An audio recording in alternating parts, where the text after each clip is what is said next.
안녕하세요. 오늘도 시청해주셔서 감사드리고요. 바로 사연 읽어보겠습니다. 결혼하고 3년만 지나도 부부애나 동지애로 산다는 말 있죠. 긴 세월을 함께 하려면 서로가 지켜야 할 선이라는 것이 있고 절대로 하지 말아야 하는 것들이 있어요. 특히 거짓과 속임수로 돈을 버는 행위, 가족을 배신하는 행위는 절대로 용서할 수 없는 일들이죠. 무난하게 30여 년을 함께 살아왔어도 한순간에 이혼할 수도 있다는 것을 보여주는 사연. 오늘은 그런 사연입니다. 오랜 세월 함께한 부부인데 어떻게 이혼 생각을 하니? 그 나이에 이혼하고 딴 살림이라도 차릴 생각인 게냐? 네가 잘했으면 내 아들이 바깥으로 나돌았겠냐고. 이혼? 어디서 감히 이혼이야? 내 눈에 흙이 들어가기 전에는 절대로 안 된다. 안녕하세요. 경기도에서 살고 있는 50대 중년 여성입니다. 저는 1년 전에 남편과 이혼을 하고 지금은 아이들과 함께 살고 있어요. 중년의 나이여도 전문 직종에 종사하면서 나름대로 열심히 살아가고 있죠. 앞으로 남은 인생은 저 자신만을 사랑하며 살아가려고 해요. 휴, 저의 30여 년 결혼 생활을 이혼으로 끝낸 사연을 이야기하려니 벌써부터 심장이 옥신거려 오네요. 남편은 결혼 생활 내내 저만 아껴주고 자식들을 끔찍히 생각하는 자상한 남편은 아니었습니다.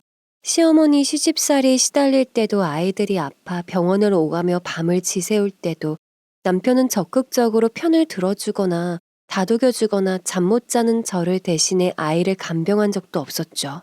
친구의 소개로 남편을 만나 무난한 성격이 좋아 결혼을 하고 살았지만 무난하다 못해 무심했던 성격에 기대치를 버리고 아이들만 바라보고 살아온 세월이었어요. 지금 아이들이 둘 다 대학생이니 제법 오랜 세월을 살 부딪히며 살았네요. 제가 남편의 이런 무심함을 서운하다 느낄 때면 친정엄마는 늘 이렇게 저를 다독이셨습니다. 김서방이 성격이 곰살 맞진 않아도 딴짓은 안 하잖니. 돈을 갖다가 허튼 짓을 하니 딴 여자를 거들떠보기라니. 그냥 성실한 거 하나 믿고 애들만 보고 살아. 맞아요. 남편은 명퇴 전까지만 해도 이런 남자였어요. 엄마는 아빠가 예전에 고스톱에 미쳐 처자식도 돌보지 않고 허구한 날 돈을 하우스에 퍼날랐던 지긋지긋한 기억이 있어요. 그래서 다른 건 몰라도 뻘짓만 안 하면 남편 감으로 괜찮다고 하셨죠. 저도 엄마 말씀대로 직장 생활 열심히 하는 게 어디냐며 열심히 남편만 내조하면서 긴 세월을 살았네요. 그런 사람이 한순간에 변하니 그동안 한 입을 덮고 살아온 남자가 이런 사람이었나 하는 배신감이 들었죠. 요즘은 결혼해서 아니다 싶으면 바로 이혼하고 차라리 혼자 산다지요. 하지만 제가 겪어보니 아이들 다 키워놓고도 아니다 싶으면 이혼하고 혼자 사는 것이 정답이라는 생각을 합니다. 시댁은 여든이 되어가는 시부모님과 50대 중반의 시누이가 근처에 살고 있습니다. 시부모님은 작은 상가에서 나오는 임대료와 연금이 있어 노후 생활을 하시는 데는 어려움이 없으셨어요. 남편은 어렸을 때부터 귀한 아들로 대접받고 자라 이기적인 면이 있었고 성격 또한 시모를 닮았는지 남을 비꼬는 말투 때문에 많이 부딪히기도 했었습니다. 하지만 형님은 다른 시누이들처럼 시집살이 시키는 사람은 아니었습니다. 한 뱃속에서 나왔는데도 형님과 남편은 너무나 달랐죠. 시어머니가 저만 보면 돈 잘 버는 남편 만나서 살림만 나며 호강한다고 핀잔을 주셨어요. 그럴 때마다 형님은 오히려 남편의 이기적인 면과 무뚝뚝한 성격을 제가 맞추면서 살고 있다고 편을 들어주었죠. 너는 복 받은 줄 알아. 올케 같은 사람이 어디 있어? 네 성격 맞춰주고 살 사람 세상 어디에도 없다? 너는 누나가 되어서는 남동생 흉을 보는 거냐? 우리 상민이가 어때서 그래? 남자는 자고로 능력이 뛰어나야 하는 법이다. 덕분에 애미가 살림만 하고 호강하고 살고 있잖니. 남편만 감싸고 도는 시어머니를 나무라는 시아버님과 시누이 때문에 지금까지 결혼 생활을 계속해올 수 있었던 것 같아요. 그런데 남편이 명퇴 후 새로운 일을 하게 되었는데 이것은 저의 인생에서 또 다른 선택을 하게 만드는 시발점이 되었습니다. 이 당시 우리의 자산은 남편의 퇴직금 2억과 제가 적금 들어 모아온 1억, 총 3억의 현금과 시세 10억짜리 33평 아파트가 있었습니다. 하지만 이 돈도 두 아이의 대학 등록금과 몇 년의 생활비를 감당해 줄 뿐이었어요. 우리의 노후나 아이들의 결혼 자금까지 도움을 줄 수 있는 액수는 아니었죠. 그러기에 어떠한 일자리든 사업이든 알아봐야 했어요. 하지만 남편은 시리에 빠져 있는 시간이 많았어요. 매일 짜증내는 남편 때문에 저도 스트레스를 많이 받았습니다. 아이들한테도 짜증을 내는 통에 집안의 분위기는 점점 삭막해져 갔어요. 아들과 딸은 용돈은 스스로 벌어서 쓰겠다고 아르바이트를 시작했습니다. 속 깊은 아이들 때문에 그나마 위안을 삼았네요. 저는 결혼 생활 대부분 전업주부로 지내면서 육아에만 전념했기에 직장 생활을 다시 해본다는 것은 쉽지가 않았습니다. 대신 3년 전 나이 불문하고 새롭게 뜨고 있다는 손해평가사 자격증을 어렵게 취득해 놓았었죠. 합격 후 교육 이수 후에는 재해보험회사에서 주는 일거리를 프리랜서로 가끔 하고 있는 실정이었기에 큰 수입은 안 되었습니다. 그래도 아이들은 늦은 나이에 도전해서 자격증까지 취득한 저에게 장한 엄마라고 한껏 치켜 세워주었어요. 그렇게 몇 달의 시간이 지나고 저는 작은 음식점이라도 해야 하나 고민을 하고 있을 때 프리랜서로 일하고 있던 재해보험회사에서 연락이 왔어요. 국가사업으로 시행되고 있는 손해평가사들을 이번 연도에 대대적인 충원을 한다면서 정직원으로 근무를 해볼 생각이 없냐는 연락이었죠. 순간 얼떨떨하기도 하고 기쁘기도 하면서 설레기도 하더군요. 제가 기쁜 마음으로 남편에게 말을 하니 함께 기뻐해주진 못할 망정 삐딱하니 비아냥거렸습니다. 당신이 나가서 벌어봤자 얼마나 벌겠어? 식비밖에 더 벌겠어? 몇 달 하다가 질리지나 않으면 다행인 줄 알아. 당신은 그렇게밖에 말 못해줘? 그래도 전문직이라 웬만한 회사보다는 연봉이 높다고 하던데. 하지만 여자가 그래봤자 연봉 1억을 벌겠냐 2억을 벌겠냐 하면서 너무 거들먹거리지 말라고 핀잔만 주더군요. 갈수록 말투가 삐딱선을 타는 게 제가 참지 않고 따박따박 말꼬리를 잡고 늘어진다면 매일 큰 소리가 오갈 판이었습니다. 그래도 말은 좀 이쁘게 해달라고 했더니 들은 척도 안 하는 겁니다. 제가 직장을 다니게 되었다는 소식을 들은 친정엄마는 자랑스럽다고 하시면서 늦은 나이에 들어간 직장인이 잘해서 인정받으라고 격려해 주셨어요. 시댁의 반응 또한 제각각이었죠. 시아버님과 형님은 잘된 일이라며 기뻐해 주셨고 형님은 자신도 뭐라도 배워봐야겠다고 대단하다고 부러워하셨어요. 하지만 시모는 늘상 그렇듯 삐딱하니 잔소리만 하셨습니다. 살림만 하던 애가 돈을 벌어봤자 얼마를 번다고 그리 호들갑을 떨어. 괜히 돈 몇 푼 번다고 애비 굶기지 말고 살림 똑바로 하고 다녀.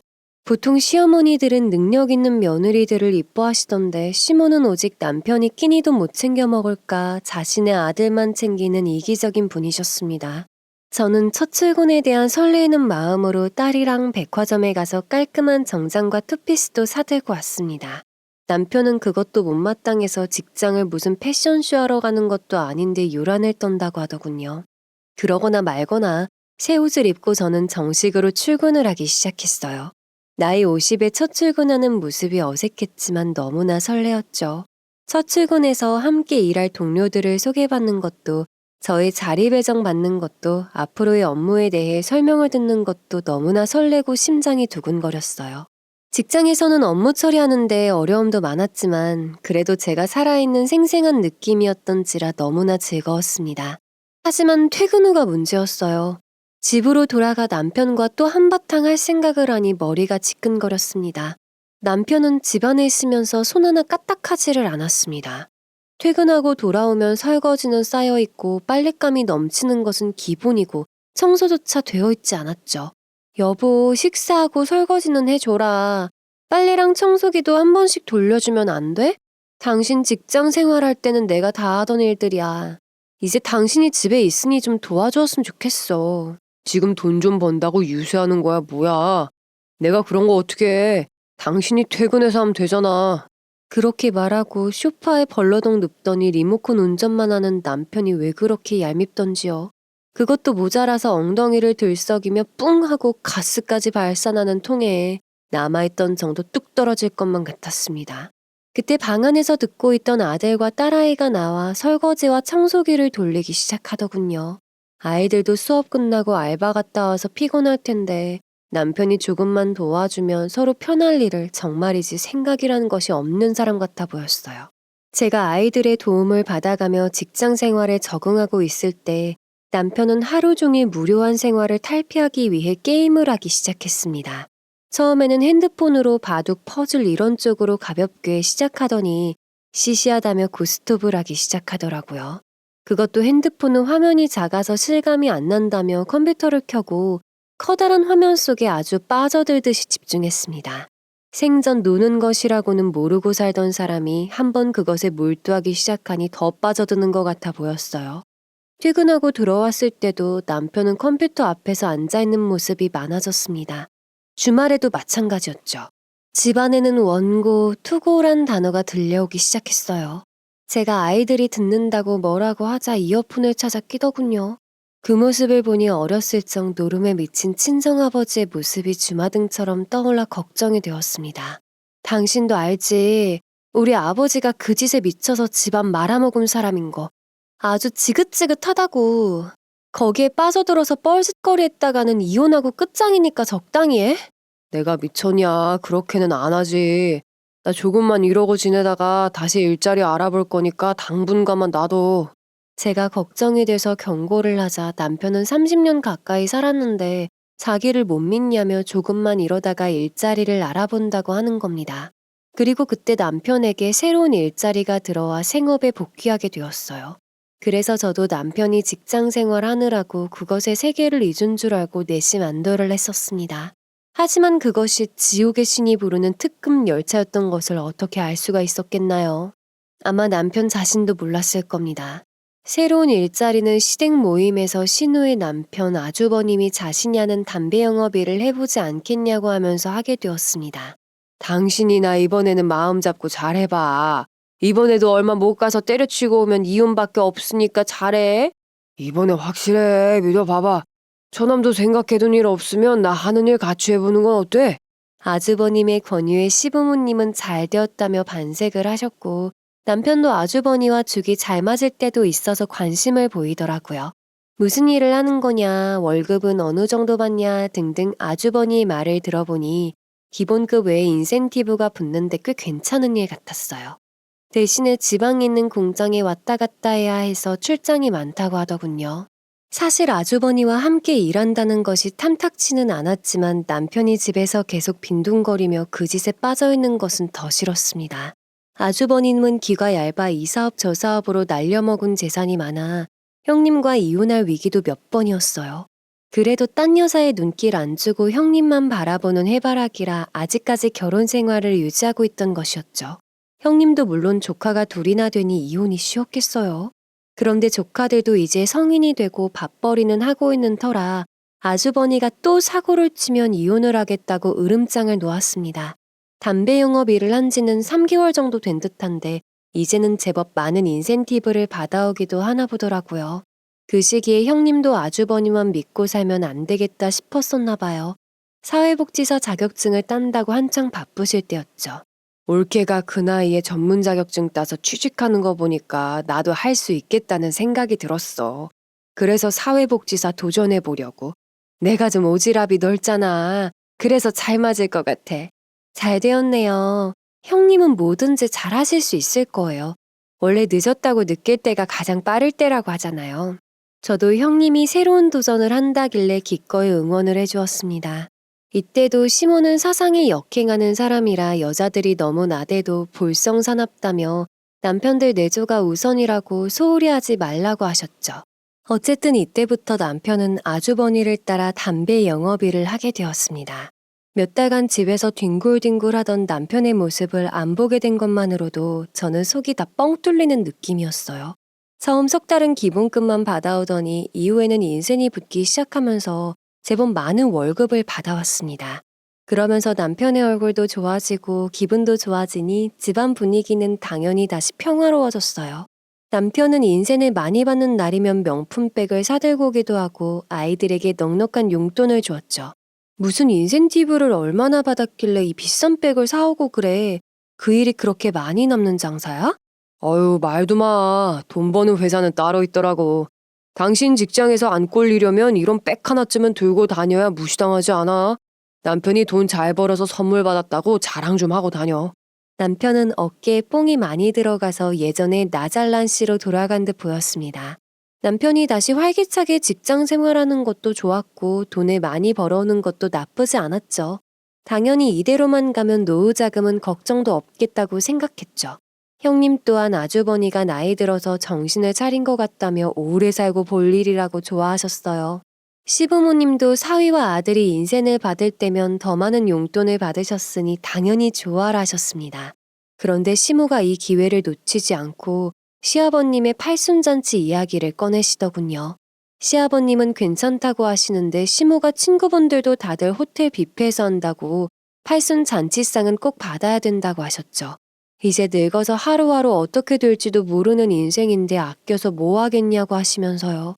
요즘 젊은 사람들 결혼식도 있는 사람들만 호텔에서 하지 웬만하면 스몰 웨딩을 추구하는 트렌드가 강했어요. 그런데 시모는 거꾸로 화려하게 해야 한다고 고집을 부리시더군요. 그저 자식들 주머니 사정 생각 안 하고 떼쓰시는 것 같아 한숨이 절로 나왔네요. 하지만 한편으로는 사실 날이 얼마나 남았다고 그깟 소원 못 들어드릴까 해서 형님과 상의를 했습니다. 에휴, 내 엄마지만 이럴 땐 정말 나도 이해가 안 되네. 올케가 이해해줘라. 우리 엄마 저러시는 거 어디 한두 번이야? 내가 적당한 대로 알아볼 테니까 올케는 너무 스트레스 받지 마. 엄마 원하시는 대로 고급 호텔에 알아봐. 한 번뿐인 팔순잔치인데 그것도 못 해드려야 되겠어? 형님이 적당한 곳을 알아본다고 하는데도 남편은 고급 호텔에서 해드리자며 큰 소리를 쳤습니다. 남편의 말에 솔직히 무지 섭섭했어요. 시부모님은 칠순잔치 때도 뷔페를 빌려서 친지분들과 친구분들 다 부르셔서 신나게 즐기고 생신상을 받으셨습니다. 게다가 더 늙으면 다리 아파서 못 가신다고 동남아시아로 친구분들과 일주일 동안 칠순여행도 다녀오셨죠. 하지만 저희 친정엄마 칠순 때는 간소하게 집에서 생신상을 받으시고 오붓하게 보냈습니다. 저와 남동생이 가족 여행이라도 함께 가자고 했더니 남편은 회사 일이 바빠서 시간을 낼 수 없다고 했어요. 그러자 엄마는 사위는 힘들게 일하는데 장모가 되어가지고 그 돈 받아서 여행까지 가고 싶진 않다고 하시대요. 친정엄마는 항상 고생하는 우리 사위라며 살뜰히 챙기는데 남편은 항상 시부모님이 우선이었죠. 그때 엄마에게 맛있는 것도 사드리고 필요할 때 쓰라고 500만 원을 드리고서야 제 마음이 다소 편해졌답니다. 그것도 안 받으시겠다고 하시는 것을 억지로 들여서 받으신 거예요. 그런 점이 너무 섭섭해서 남편에게 따진 적이 있었습니다. 친정엄마에게도 살갑게 굴면서 자주 찾아뵙자고요. 그런데 돌아오는 대답은 자신은 바쁘니까 제가 알아서 잘해드리란 대답만 돌아왔었네요. 그런 건 당신이 잘 알아서 챙겨드려. 바깥에서 상사들 눈치 봐가면서 힘들게 일하는 남편한테 그런 것까지 바래야 되겠어? 장모님도 다 이해해 주시겠지. 이런 점들이 쌓이다 보니 이제는 나이 드신 시부모님 팔순 잔치까지도 호텔에서 하자는 말에 일이 섭섭한 것이었어요. 형님이 시모를 설득해봤지만 오히려 쓴소리만 들었다고 하네요. 아주버니도 지금 사위와 아들이 돈 잘 벌고 있는데 시아버님 팔순 잔치를 호텔에서 못할 이유가 없다고 했답니다. 그래서 서울에 있는 중가 브랜드의 호텔에 예약을 하고 친인척분들을 초대했습니다. 두 분은 곱게 한복도 차려입으시고 친인척분들과 술 한 잔씩 건네시며 즐거운 시간을 보내셨어요.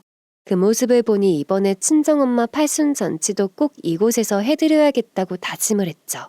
그렇게 무난하게 시아버님의 팔순잔치가 끝나고 담배 영업일을 시작한 지 1년쯤 되어갈 무렵이었어요. 아주버니와 남편은 자신들도 이제 배울 만큼 배웠다며 영업일은 그만두고 담배 공장을 차리겠다고 하더군요. 그 사업이 돈을 긁어모으는 사업이라면서 몇 년 안에 상가 하나쯤 마련하는 것은 일도 아니라고 큰 소리를 쳤습니다. 그래도 고정적인 월급을 받는 것이 안전하지 않겠냐? 너무 욕심을 부리면 안 되는 거다. 당신은 왜 하기도 전에 초를 치고 그래요? 사위와 아들이 어련히 알아보고 하는 거겠죠. 게다가 지금도 이렇게 많이 버는데 공장을 차리면 더 많이 벌어들일 것 아니에요. 시모는 돈을 긁어모으는 사업이란 소리에 나이가 있으니 얼른 벌어서 상가를 사놓으면 노후 준비도 된다며 적극적으로 찬성을 하고 나오셨습니다. 시모가 찬성을 하고 나오자 형님은 또 말아먹으면 어떡하냐고 지레 겁을 먹고 반대를 했어요. 저도 지금처럼 고정적인 월급만 받아와도 둘이 버니까 충분하다고 했지만 두 남자는 바로 코앞에서 수십억이 왔다 갔다는 사업을 왜 못하게 하냐고 일장 연설을 하더군요. 게다가 담배 공장은 지방에는 허름한 창고 같은 곳을 빌려서 하기 때문에 자금도 크게 들어가지 않는다고 했습니다. 그러자 시모가 그 자금을 자신이 주겠다고 하더군요. 그 자금 내가 대주마. 대신 이자는 넉넉히 챙겨주어야 한다. 아유, 장모님, 그런 건 걱정하지 마세요. 이제가 뭡니까? 매달 수익의 5%를 나눠드릴게요. 아주버니의 수익의 5%를 준다는 소리에 시모의 눈이 커지면서 반짝반짝 빛났죠. 하지만 시아버님은 큰 소리로 조목조목 따져가며 말리셨어요. 사업은 아무나 하냐고, 그렇게 말아먹고도 또 하겠다고 덤비는 건 제정신이 아니라고요. 하지만 경제권을 시모에게 빼앗긴 시아버님의 말씀이 통할 리가 없었습니다. 형님과 저도 몇 번을 더 뜯어 말렸지만 이미 하고야 말겠다는 의지에 두 남자를 말릴 수가 없었습니다. 더군다나 시모가 왜 해보지도 않고 남편들의 길을 죽이냐며 이번에는 확실한 것 같으니 밀어주자고 하시는 바람에 더 이상 반대를 하지 못했어요. 그렇게 남편과 아주버니는 시모에게 1억을 지원받아 지방에 담배 공장을 차렸습니다. 공장이라고 해봤자 비어있는 공장을 임차해서 사용했어요. 그리고 담배 제조기계 6대를 설치하고 직원들을 모집해서 운영하는 거라 크게 어려운 일은 아니라고 하더군요. 빈 창고를 임차하고 계약서를 쓰는 날에는 형님과 제가 함께 내려가서 계약 내용을 확인도 했었죠. 담배 사업 허가증도 나왔고 공장하고 기계도 해결됐고 매형 이제 작업자만 구하면 되는데 인건비도 만만치 않은데 어떡하죠? 걱정하지 마. 외국인 근로자 데려다가 일 시키면 되니까.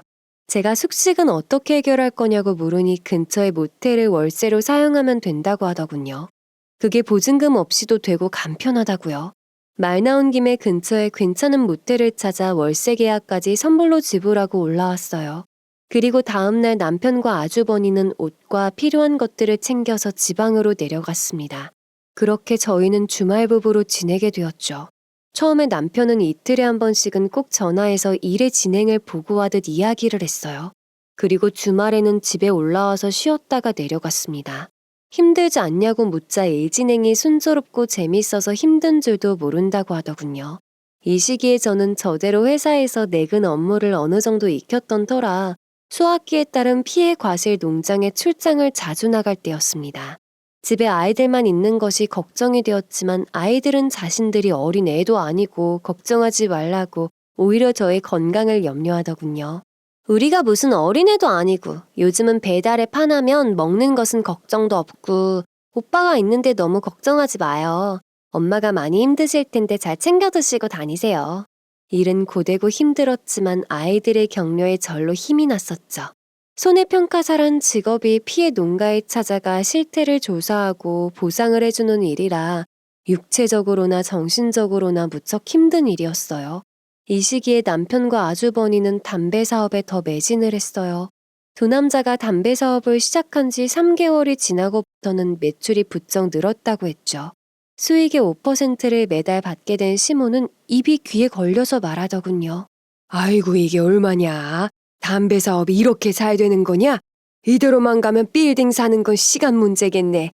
내가 말년에 잘난 아들과 사위덕을 이렇게 보게 될 줄 어떻게 알았겠어.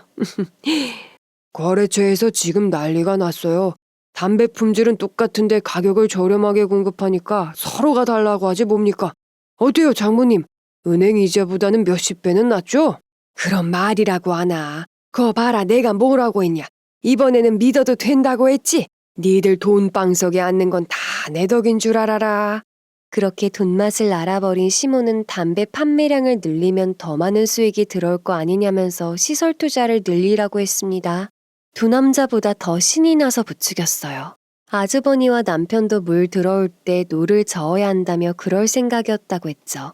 옆에서 시아버님이 그러다가 탈난다고 적당히 하라고 말렸지만 들은 척도 안 했습니다. 결국은 5천만 원을 더 투자해서 기계와 작업자를 늘렸어요. 형님과 저도 처음에는 뜯어 말렸지만 이제는 경험도 있겠다 싶어서 너무 욕심내지 말라고만 하였죠. 영업 일부터 차근차근 배웠던 일이기도 했고 몇 달간 지켜본 것이 있었는데 당연히 믿을 수밖에 없었던 상황이었어요.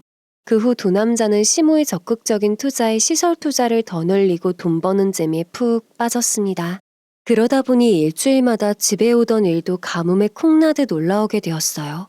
그때까지만 해도 사업이 잘 돼서 그런 줄로만 알았었네요. 형님은 툭하면 일을 치는 아주버니 때문에 걱정이 된다고 하셨어요.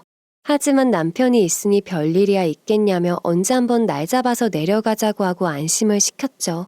그런데 형님과 담배 공장에 내려가게 된 것은 한참이 지난 후에야 내려가 보게 되었습니다.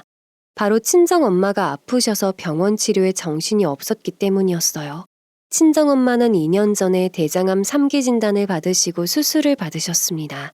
다행히 수술은 잘 되었고 몇 차례 독한 항암 치료도 잘 받으셔서 아직까지는 그럭저럭 괜찮으신 상태였어요. 그런데 근래 들어 다시 체중이 줄고 복통과 더불어 출혈 증상이 보인다고 남동생이 연락을 해왔습니다. 서울에 올라가서 정밀 검사를 받아봐야 할 것 같아요. 어차피 다음 달에 추적 검사를 받으셔야 하거든요. 제발 별일 아니었으면 좋겠는데 걱정이에요. 엄마의 고향에서 살고 있는 남동생은 그곳의 문화재단에서 안전관리자로 일을 하고 있어요. 10년 전 엄마를 모시고 함께 살겠다며 지방으로 발령받아 내려간 효자입니다. 물론 착한 올케를 만났기 때문에 가능한 일이었죠. 2년 전에 대장암 수술을 받으셨을 때도 올케가 대부분 병수발을 들었습니다. 제가 한 일이라고는 서울의 큰 병원에서 수술을 받으실 때 병실을 지키며 간병했던 한 달과 항암 치료 받으실 때마다 병원에 모시고 간 일이 전부였죠. 나머지는 전부 남동생과 올케가 엄마의 식단 조절부터 시작해서 모든 것을 지금까지 해오고 있었습니다. 저야 형님이 어머님 옆에 계시니까 마음이 놓이긴 하지만 형님이 힘드셔서 어째요. 병실에서 하루 종일 어머니 간병하시느라고 식사도 제대로 못 드시고 이러다가 어머님보다 형님이 먼저 쓰러지시겠어요. 착한 올케는 그것마저도 고맙다고 오히려 제 걱정을 하더군요. 자식으로서 당연히 한 일인데도 말이죠.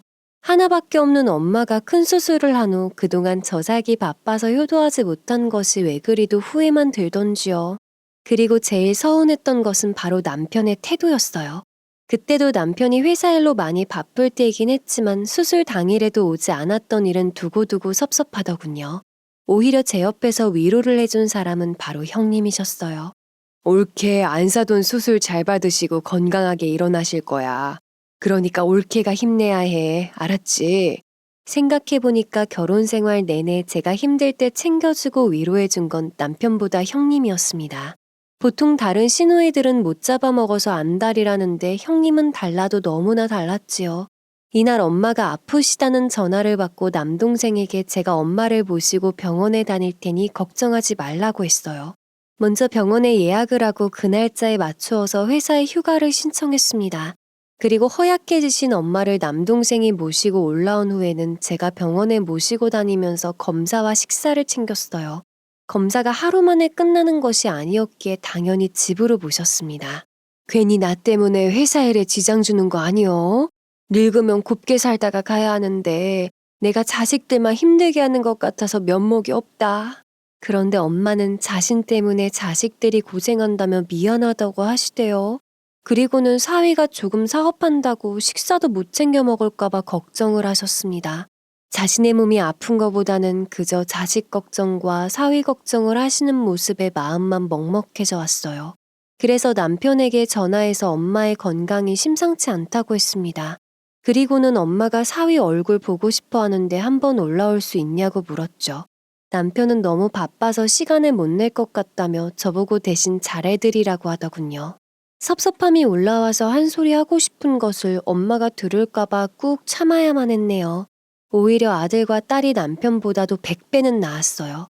외할머니가 오셨다고 알바를 끝내고 늦은 밤에 들어와서도 엄마의 주름진 손을 잡고는 걱정을 많이 하더군요. 아이들도 시부모님보다는 외할머니인 엄마를 더 많이 따랐으니까요.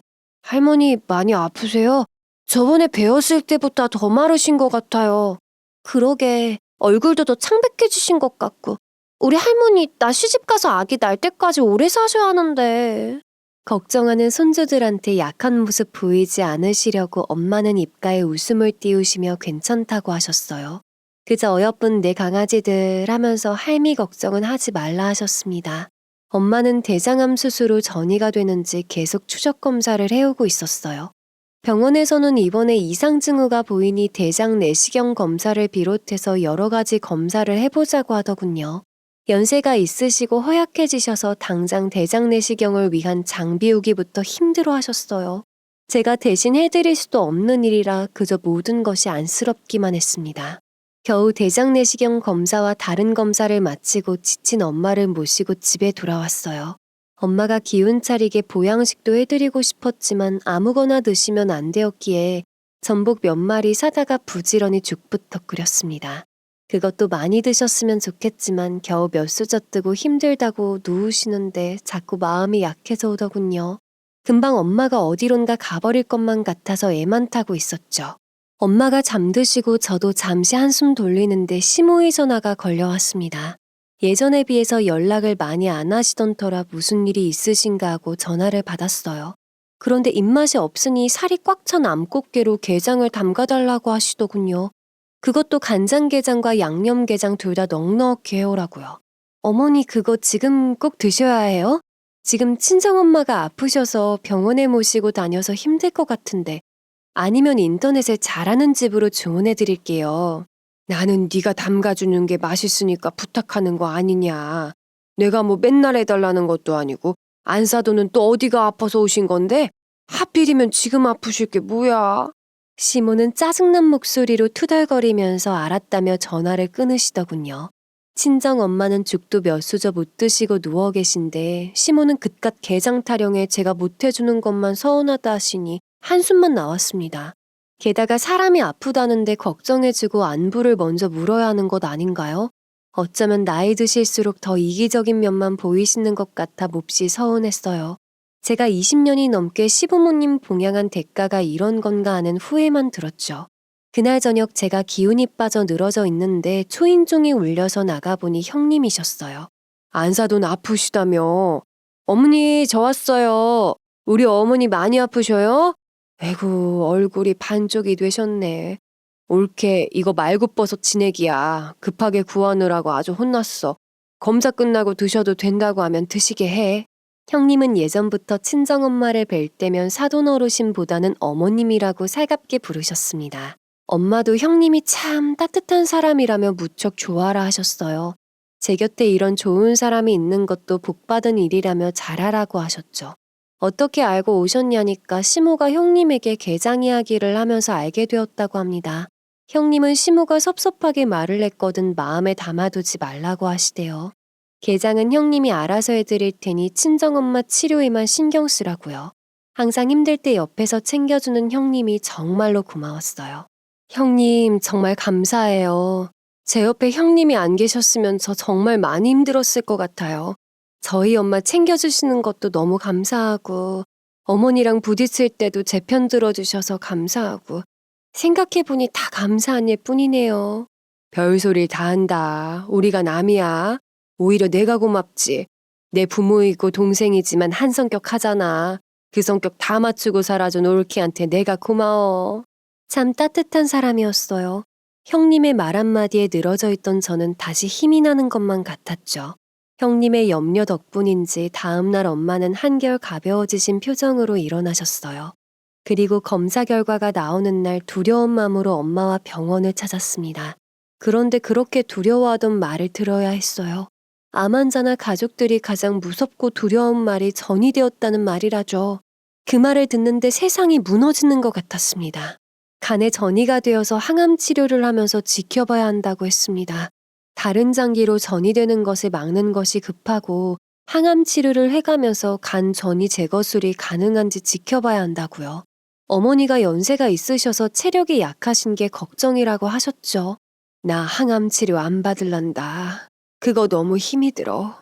그냥 집에 내려가서 편하게 살다가 가면 안 될까? 항암 치료를 거부하는 엄마를 담당 교수가 설득을 하셨어요. 간 전이 제거술을 하면 생존율이 높아져서 희망적이라고요. 저도 옆에서 다시 해보자며 엄마를 설득하고서야 겨우 허락을 하셨습니다. 당장 항암 날짜 등을 잡고 남동생에게 전화를 걸어 오늘 내용들을 이야기했어요. 남동생은 걱정하던 일이 현실이 되었다며 엄마 불쌍해서 어떡하냐고 다 큰 남자가 꺽꺽대며 오는데 억장이 무너지는 것만 같았습니다. 그래도 마음을 가다듬고 항암 치료하고 간 전이 제거술 하면 언제든지 오래 사실 수 있다고 다독였어요. 엄마 앞에서 절대로 약한 모습 보이지 말라고 당부도 했지요. 남동생은 겨우 숨을 들이키더니 엄마가 항암 치료받는 동안에는 제가 왔다 갔다 고생을 해야 하는데 가능하겠냐고 묻더군요. 저도 이제 나이가 있었던지라 남동생은 저의 건강이 염려가 되었나 봐요. 누나 아이들도 다 컸고 회사는 휴직계 내고 전문직이라 언제든지 복직하면 돼. 엄마는 누나가 항암 치료 잘 모시고 다닐게. 누나 아직 끄떡 없으니까 걱정하지 말고 있어. 남동생은 또다시 저의 손에 엄마를 맡기는 것이 못내 걱정이 되고 미안한 것 같았습니다. 그러지 말라고. 아직까지 동생이 힘들게 모셨는데 엄마의 치료는 제가 책임지겠다고 걱정하지 말라며 안심을 시켰네요. 다음날 직장에 휴직계를 내었는데 다행히도 엄마 치료 끝나면 언제든지 복직하라고 하시더군요. 그래서 더욱 가벼워진 마음으로 엄마를 모시고 병원에 다닐 수 있었습니다. 엄마가 항암 치료를 받기 시작하고 힘들어하자 아들과 딸은 엄마 입가에 환한 미소를 띄우려고 이것저것 재롱을 피우더군요. 어렸을 적 이야기로 추억을 떠올리기도 하면서 엄마를 미소 짓게 만들었어요. 어느 날은 딸이 엄마 죽을 만들어 드리겠다고 하다가 냄비에 다 눌러붙어 울상이 된 일도 있었죠. 아, 어떡해. 할머니 드실 건데 또 엉망이 되었네. 아, 죽 만드는 것도 쉬운 일이 아니구나. 그나마 자식들이 다 커서 저의 든든한 힘이 되어주니 저도 힘을 낼 수가 있었습니다. 형님도 가끔 들르셔서 지친 엄마에게 이런저런 세상 돌아가는 이야기를 하면서 미소 짓게 하셨어요. 더욱 뭉클했던 건 시아버님이 소식을 들으시고 병원비에 보태쓰라고 200만 원을 주셨을 때는 울컥하기도 했었네요. 그 돈이 시모에게 받은 용돈을 안 쓰시고 모아둔 쌈짓돈인 것을 너무나 잘 알았기 때문이었죠. 그런데 정작 이렇게 힘든 시기에 남편은 제 곁에 없었어요. 하루는 남편에게 엄마의 상황을 이야기하며 한 번도 올라오지 못할 정도로 바쁜 거냐며 따졌습니다. 그랬더니 다음날 급하게 올라와서 코빼기만 비추더니 황급히 내려가더군요. 정말 바빠서 그래. 어차피 내가 여기 있어도 도와줄 게 없잖아. 당신이 잘 알아서 병원 모시고 다녀. 알았지? 나 간다. 아휴, 우리 사위 엄청 바쁘다는데 웬일로 올라왔어. 나 때문에 괜히 시간만 낭비한 거 아니여? 건강이 제일이여. 너무 일만 하지 말고 식사는 꼭 챙겨 먹고 다녀. 잠깐 올라와서 코빼기만 비춘 사위한테 뭐가 미안하지? 엄마가 되려 미안해 하시더라고요. 힘들 때 함께하는 것이 부부라고 했는데 제가 정작 힘들어서 기대고 싶을 때는 곁에 없는 남편이었습니다. 이때는 정말 섭섭하더라고요. 그런데 이 모든 것이 핑계였던 거죠. 한결 같이 믿었던 남편이란 작자가 이 당시에 무슨 짓을 하고 있었는지 알게 되었을 때는 배신감과 충격으로 몸이 부들부들 떨려왔었습니다. 그 인간은 돈에 미쳐서 엄한 짓을 하고 있었으니까요. 아니, 오히려 쾌재를 부르고 있었을 겁니다. 제가 엄마 때문에 신경을 못 쓰고 있는 틈을 타서 마음 놓고 엄한 짓을 할 수 있었을 테니까요. 하지만 꼬리가 길면 잡힌다고 했던가요? 제가 엄마를 모시고 항암 치료를 받으러 다닐 때에도 남편은 매달 통장에 꼬박꼬박 입금을 보내왔어요. 그런데 그 금액이 점점 줄어들었습니다. 처음에는 어떻게 매달 수익이 늘어나겠냐, 들쑥날쑥할 때도 있는 거지 하고 생각했어요. 그런데 몇 달이 지나도 입금액이 자꾸만 줄어드는 겁니다. 여보, 요즘은 매출이 별로 안 좋아? 수익이 왜 이렇게 매달 줄어들어? 혹시 회사에 무슨 문제 있는 거 아니야? 이제 판매처 초기 물량이 모두 빠져서 그래. 조금만 지나면 재고가 빠지니까 또 늘어날 거야. 너무 걱정하지 마. 그때만 해도 남편의 저 말을 철석같이 믿었습니다. 어느 회사건 저런 일이 비일비재하기에 그런 줄 알았어요. 그러는 동안에 엄마는 항암 치료로 간의 종양이 줄어들자 수술을 진행했습니다. 다행히 경과가 좋아서 한 달간의 입원 치료를 마치고 남동생이 모시고 다시 집으로 내려가게 되었어요. 착한 올케는 이때도 형님 고생하셨다고 얼굴이 야위었다며 제 걱정을 하더군요. 엄마도 수술까지 잘 받으시고 치료까지 잘 받으시더니 얼굴이 한결 나아지신 것 같았습니다. 남동생을 따라 집으로 내려가실 때에는 저의 손을 꼭 잡고 생전 안 하시던 당부를 하시대요. 은혜야, 너 열심히 살아온 거 엄마가 다 알아. 그러니까 힘든 일 있으면 언제든지 엄마한테 와. 이번에 보니까 손주들도 다 커서 자기 앞가림은 잘하겠더라. 이제 너만 바라보고 살아. 이제는 그래도 될 것 같아. 엄마는 갑자기 안 하던 말을 하고 그래요. 알았어. 앞으로 나만 생각하고 살게요. 엄마는 그때 아시고 계셨을까요? 다 아시고 저에게 그런 말을 하신 거겠죠.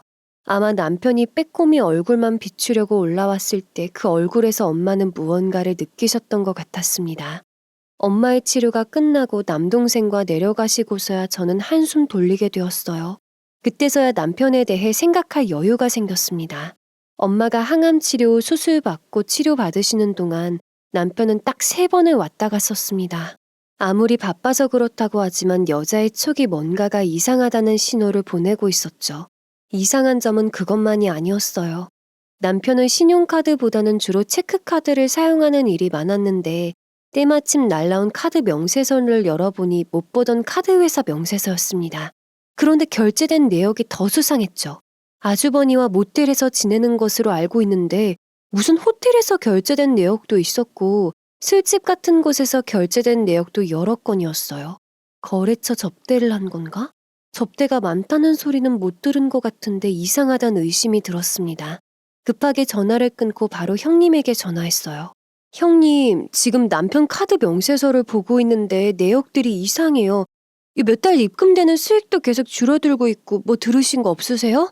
그래서 나도 물어봤는데 올케한테 한 소리랑 똑같이 말하더라고. 그래서 그런 줄 알았지. 그리고 우리 남편은 카드 명세서 같은 건 안 날라오던데? 이 인간들 지 방구석이라 안심하고 우리 모르게 이상한 짓들 하고 있는 거 아니야? 형님은 아주버니가 또 이상한 짓 벌인 거면 아주 끝장을 보겠다고 당장 내려가 보자고 했습니다. 저도 불이 나게 차를 끌고 형님과 함께 남편이 있는 지방의 담배 공장으로 향했어요. 내려가는 차 안에서 형님은 이상한 짓거리를 벌인 거면 아주 작사를 내겠다며 이제는 형님도 이판사판이라고 흥분을 했습니다. 저는 그런 형님을 진정시키랴 운전하랴 아주 정신이 없었어요. 내려가면서도 새님 같은 남편이 설마 하면서 내려갔었던 것 같아요. 남편은 이기적이고 성격이 무뚝뚝하긴 하지만 무슨 일을 저지를 만한 성격은 못 된다고 생각했었거든요. 담배 공장에 도착을 하니 어두컴컴한 밤이었는데도 공장 안은 환하게 불이 켜져 있었습니다. 형님과 저는 공장이 바쁘다더니 정말 그 말이 맞는가 보다. 우리가 괜히 오해한 것 아니냐며 설레발을 쳐가면서 공장 입구로 다가갔습니다. 문을 살짝 열어보니 공장 안에는 중국 근로자들이 모여 있었고 그 사이에 남편과 아주버니가 보이더군요. 그런데 자세히 보니 일을 하고 있는 줄 알았던 그들은 가운데 모여 앉아서 다른 무엇인가를 하고 있었어요. 그 네모난 판때기 위에는 수십만 원으로 보이는 지폐도 올려져 있었습니다. 그때 중국인 중 한 명이 흥분해서 벌떡 일어나더니 남편과 아주버니에게 손가락질을 하며 사기야, 경찰 신고할 거야 하면서 소리쳤습니다. 그리고는 판때기를 엎어버리고 지폐를 한 움큼 잡아 후문으로 냅다 도망을 쳤어요. 남편은 저 인간 잡으라고 소리를 쳤고 아주버니는 똥 씹은 표정을 지었죠. 순간 등줄기 한기가 느껴지면서 형님을 바라보았는데 형님도 같은 생각을 하신 것 같았습니다. 저거 그 짓 같은데? 저것들을 당장! 제가 흥분해서 튀어나가려고 하자 형님이 막아섰습니다. 그리고 저에게 핸드폰으로 모두 촬영하라면서 여차하면 경찰에 신고하라고 했죠. 그리고는 곧장 화통을 삶아먹은 듯한 목소리로 쳐들어가면서 말했어요. 어떻게 하긴 뭘 어떻게 해. 다 조져버려야지. 야 김필두, 네가 이제는 별짓을 다 하는구나. 네 너무 말리지는 못할 망정 이 인간하고 똑같이 노냐? 이 썩을 것들이 아주 지랄을 하면서 놀고들 있었네. 두 남자는 형님을 무슨 귀신을 본 듯이 놀라서 바라봤고 벌어진 입은 제대로 말도 하지 못하더군요. 그 순간에도 저는 그 모든 장면들을 핸드폰에 담았습니다. 당신이 어떻게 여기에? 아니야, 정말로. 형님은 들을 필요도 없다는 듯이 그 주둥이에 가차없이 주먹을 날렸어요. 옆으로 쓰러진 아주버니가 입을 틀어막고 변명을 하려 했지만 형님의 발길질을 당해낼 순 없었죠. 아주버니는 두 팔로 얼굴을 가리고 웅크린 채 한참을 그렇게 두들겨 맞아야만 했습니다. 주위에 모여있던 중국인들은 무슨 영문인지 몰라 우왕좌왕하고 있다가 흩어진 지폐를 들고 슬그머니 도망갈 눈치만 보는 것 같았죠. 그들이 도망을 가건 말건 형님과 저의 눈에는 이미 보이는 것이 없었어요. 이 짓거리에 한번 미친 것들은 그냥 놔두면 절대로 못 고친다는 것을 알고 있었어요. 어린 나이에 아버지를 보고 배웠으니까요. 저는 바로 남편을 노려보면서 경찰에 신고를 하려고 버튼을 눌렀습니다. 그러자 남편이 놀란 눈으로 후다닥 핸드폰을 쳐서 내둥댕이를 치더군요. 핸드폰에서는 계속 여보세요? 하고 물어보는 음성이 흘러나오고 있었죠. 당신 미쳤어? 이건 그냥 단순한 놀이야. 당신이 생각하는 그런 거 그대로 남편의 멱살을 잡고 박치기로 머리통을 날려버렸어요. 그래도 분이 풀리지 않아서 머리통을 잡고 고통스러워하는 남편의 머리채를 잡고 불사닥으로 날렸습니다. 공장 안에서는 두 남자의 고통스러운 비명소리가 울려 퍼지고 있었고 중국인들에게 살려달라고 애원까지 하더군요. 아우 사람 죽네. 아우 무식하게 힘만 세가지고는 남편 죽일 셈이야? 두 남자의 살려달라는 소리를 누구도 들어주는 이는 없었어요. 저는 오히려 그 소리를 무시하고 찍소리도 못하게 밟아버렸습니다. 그 소란의 중국인들은 출입구 쪽으로 도망을 가기 시작했어요. 그런데 그들은 얼마 못 가서 다시 되돌아오고 있었습니다. 제가 조금 정신을 차리고 헝클어진 머리를 쓸어 넘기며 주위를 둘러보니 어느새 경찰들이 쫙 깔려 있더라고요. 아마 아까 뛰쳐나간 중국인이 경찰 신고 어쩌고 하더니 바로 신고를 받고 온 것 같았습니다. 그 순간 헛웃음이 나오면서 차라리 잘 되었다는 생각이 들더군요. 손목을 없애버리지 않는 이상 고칠 수 없는 병에는 차라리 법의 심판이 낫겠다는 생각이 들었죠. 형님도 같은 생각을 했는지 바닥에 철버덕 주저앉아 멍하니 경찰들만 바라보고 픽하니 헛웃음만 지었습니다. 경찰들은 남편과 아주버니 중국인들의 손에 수갑을 채우고 공장 안을 뒤지기 시작했어요. 그때까지만 해도 공장 안을 왜 뒤지는지 도통 알 수가 없었습니다. 경찰들은 공장 안을 촬영하고 담배기계 원재료 포장, 그것들을 모두 수거하고 그 뒤집어진 판때기에 있던 것들도 모두 챙겨서 경찰서로 연행했어요. 지방경찰청 광역수사대라고 밝힌 그들은 형님과 저도 함께 가야 한다고 하더군요. 수사대란 소리에 형님과 저는 사태의 심각성을 깨닫게 되었죠. 졸지에 수사대에 끌려가 함께 조사를 받았는데 사건의 전말을 듣는 순간 충격 그 자체였습니다. 맞아게요. 그건 어린애들 장난이죠.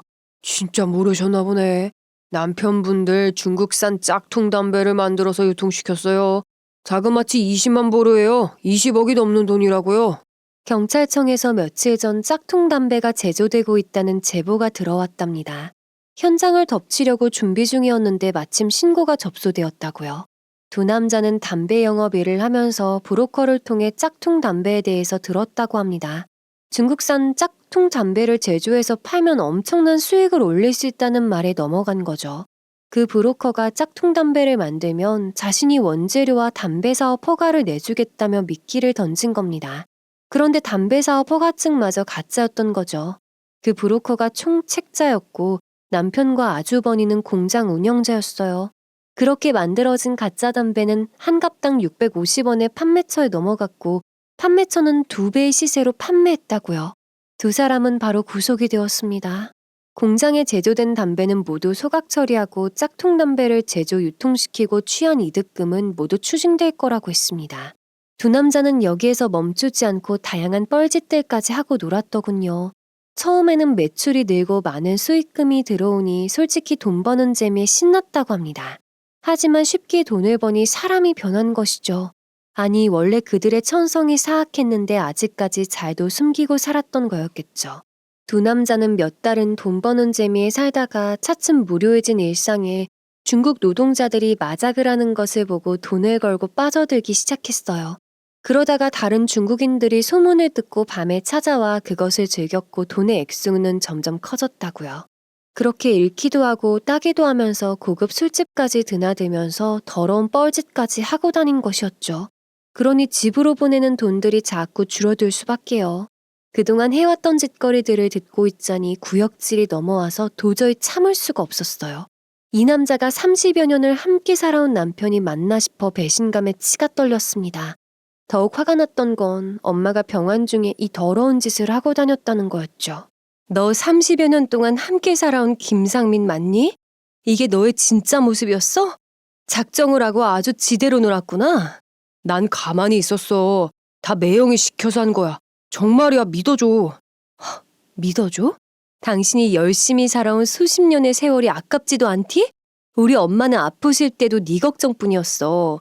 그런데 너는 이 짓거리를 하며 하하호호하고 있었구나. 너 죽을 때까지 우리 앞에 나타나지 마. 어차피 몇 년은 깜빵 신세일 테니 볼 일도 없겠네. 쏘아붙이고 싶은 말들이 수두룩했지만 제 입만 더러워질 것 같아 억누르고 있는데 한쪽에서는 형님의 통곡 소리가 들려오더군요. 네가 우리 집안을 이런 식으로 말아먹어? 내가 미쳤지 미쳤어. 저런 짐승을 끼고 산 내가 죄인이다. 너는 왜 그 모양인 게야? 원래 너도 짐승이었냐? 아이고 정신 나간 것들. 아이고. 마음은 한없이 처참하고 배신감에 치가 떨렸지만 이대로 당하고만 있을 수는 없었어요. 형님과 저는 공범이 아니라는 사실을 입증해야 했으니까요. 충격으로 나가버린 정신을 부여잡고 아까 챙겨온 핸드폰부터 열었습니다. 핸드폰 안에는 공장 안에서 벌어지고 있는 일들이 담겨져 있었고 다행히 경찰서에 전화한 기록이 남아있더군요. 일단 그것부터 보여주고 우리는 부부가 맞지만 공범은 절대 아니라고 부인했습니다. 저희는 그저 남편들이 뻘짓하고 다니는 것을 의심하고 오늘 단판을 지으려고 들이닥쳤다고요.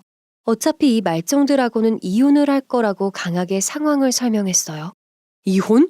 누구 맘대로 이혼이야. 너 나한테 절대 못 벗어나. 여보, 난 당신밖에 없다고. 그냥 실수였어. 잘못했어. 진짜 잘못했다고. 저희가 외치는 이혼 소리에 한 남자는 발악을 하고 한 남자는 싹싹 빌더군요. 진짜 우리들만 보기에는 아까울 정도로 뻔뻔하고 연기도 잘하대요. 형사들이 들이닥쳤을 때 저희가 두 남자를 만신창이로 만드는 모습을 봤던 터라 공범이 아닌 사실을 인정해 주었습니다. 하지만 법정에서도 그 사실을 입증해야 한다고 하더군요. 그때서야 긴장했던 숨을 돌리고 경찰서를 나올 수가 있었어요. 등 뒤에서는 두 짐승들의 발악하는 소리와 살려달라는 소리가 들려왔지만 귀를 막고 무시했습니다. 경찰서를 빠져나와서야 몸이 덜덜 떨리는데 주체할 수가 없어서 땅바닥에 주저앉고 말았어요. 그런 저를 형님이 말없이 꽉 안아주시대요. 말이 필요 없는 위로. 말을 안 해도 서로가 어떤 심정인지는 느낄 수 있었죠. 한참을 그렇게 안아주더니 저를 끌고 근처의 국밥집으로 들어가셨습니다. 국밥을 시켜놓고 묵묵히 뜨거운 국밥을 먹었죠. 그 국밥 속에 갈기갈기 찢어진 마음과 너덜해진 심장을 꾸역꾸역 집어삼키면서 말이죠. 그 후로는 무슨 정신으로 집에까지 왔는지 하나도 기억이 안 납니다. 집에 돌아와 정신없이 쓰러져 꼬박 하루를 자고 일어났어요. 그리고 형님과 시부모님을 찾아가 충격적인 사건의 전말을 말씀드려야만 했죠. 그리고 이혼하겠다는 말씀까지 드렸습니다. 사건의 내용을 모두 들으신 시모는 까무러치기 일보 직전이었습니다. 그럴 리가 없어. 너희들 지금 농담하는 거냐? 내 아들이 그럴 리가 없지. 어디서 늙은 애미를 놀리는 거냐? 시모는 정신을 놨는지 도저히 믿으려고 하지를 않았습니다. 직접 눈으로 봐야만 믿는다고 하셨어요. 경찰서까지 가셔서 끝내는 유치장에 갇힌 아들과 사위의 모습을 보고야 말았죠. 시부모님을 보자 둘은 살려달라고 잘못했다고 싹싹 빌었습니다. 형편없는 두 남자의 몰골에 시모는 가슴을 치며 통곡하다가 졸도하셨죠. 시아버님은 입을 꽉 다무시고 딱 한마디만 하셨어요. 모두가 내가 못난 탓이다. 내가 죄인이니 모두 끌어안고 가마. 머리가 하얀 여든의 아버님이 모든 죄를 안고 가신다는 말에 두 남자는 할 말을 잃고 고개를 숙이더군요. 그날로 쓰러진 시모를 병원에 입원시키고 그 와중에서도 형님과 저는 이혼소송 전문 변호사를 찾아가 상담을 받았습니다. 변호사는 아이들도 모두 성인이 된 터라 합의 이혼으로 진행하자고 하더군요. 남편과 아주버니는 이혼은 절대로 못한다고 악을 썼습니다. 할 수 없이 소장받을 준비나 하라고 했어요. 형님은 재산 부분이나 위자료도 제 몫으로 싹 다 받아내라고 하더군요. 자신의 동생이긴 하지만 도저히 용서할 수 없는 유책 사유를 저질렀다면서요. 형님은 자신도 견디기 힘든 상황인데도 저부터 챙기셨습니다. 아이들한테는 어떻게 말할까 너무나 고통스럽고 힘든 시간이었어요. 모든 진실을 이야기했을 때 아이들은 이미 눈치를 채고 있었는지 묵묵히 받아들였습니다. 오히려 저를 안아주며 자신들은 괜찮다고 해주었죠. 그 모습에 아이들을 부둥켜 안고 얼마나 울었는지 모릅니다. 다들 힘든 시간이 되겠죠. 하지만 또 견뎌야 하는 일인걸요. 엄마 힘들 때 이제는 제 어깨에 기대세요. 이제는 그렇게 하셔도 돼요. 이혼 소장까지 날렸다는 소리에 시아버님은 고개를 끄덕이셨지만 시모는 노발대발 하시더군요. 오랜 세월 함께한 부부인데 어떻게 이혼 생각을 하니? 그 나이에 이혼하고 딴 살림이라도 차릴 생각인 게냐? 네가 잘했으면 내 아들이 바깥으로 놔돌았겠냐고. 이혼? 어디서 감히 이혼이야? 내 눈에 흙이 들어가기 전에는 절대로 안 된다. 이혼 소리에 눈이 벌게져서는 모든 것이 제 탓이라고 하는데 시아버님이 말리시지 않았으면 제 머리채를 잡았을 겁니다. 그 후로도 시모는 이혼은 절대로 안 된다고 하려거든 빈몸으로 나가라고 악을 쓰더군요. 남편과 시모가 아무리 발악을 해도 명백한 유책 사유가 있어서 소송에서 이기는 것은 식은죽 먹기였어요. 당연히 재산 분할과 위자료 부분에서도 유능한 변호사가 처리해주니 어려운 일도 아니었습니다. 담배 사업으로 벌어들인 수익금은 당연히 추징금으로 납부했습니다. 거짓으로 벌어들인 돈은 당연히 돌려주는 게 맞으니까요. 그런 돈은 거저준다고 해도 싫었습니다. 그리고 죄를 지은 두 남자는 몇 년간은 철창 안에서 괴로워하겠죠.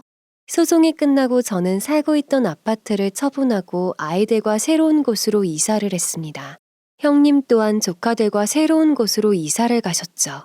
지금은 형님을 언니처럼 생각하며 연락도 하고 지낸답니다.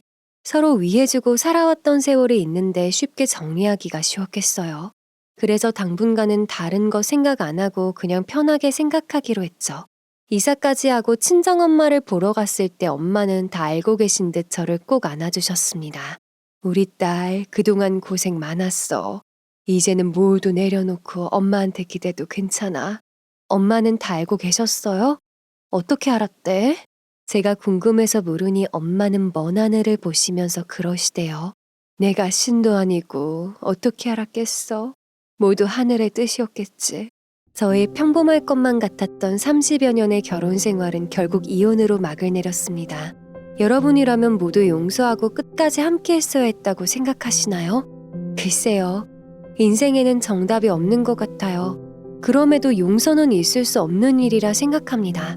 저는 직장에 복직해서 새로운 열정으로 남은 인생을 살아가려 노력하고 있어요. 그리고 주말이면 엄마와 함께 많은 시간을 보내려고 하죠. 이제 힘들었던 시간들은 잊고 제 자신을 사랑하며 살아가 보려고 합니다. 사람의 마음속에는 악마와 천사가 공존한다죠. 선과 악. 항상 선한 마음이 이길 순 없겠지만 그래도 선한 사람들이 많은 세상을 간절히 꿈꾸며 저의 긴 사연을 마칠까 합니다. 여러분의 가정에는 부디 평안과 선한 행복만이 가득하시기를 기원드립니다. 구독과 좋아요, 알림 설정 부탁드립니다.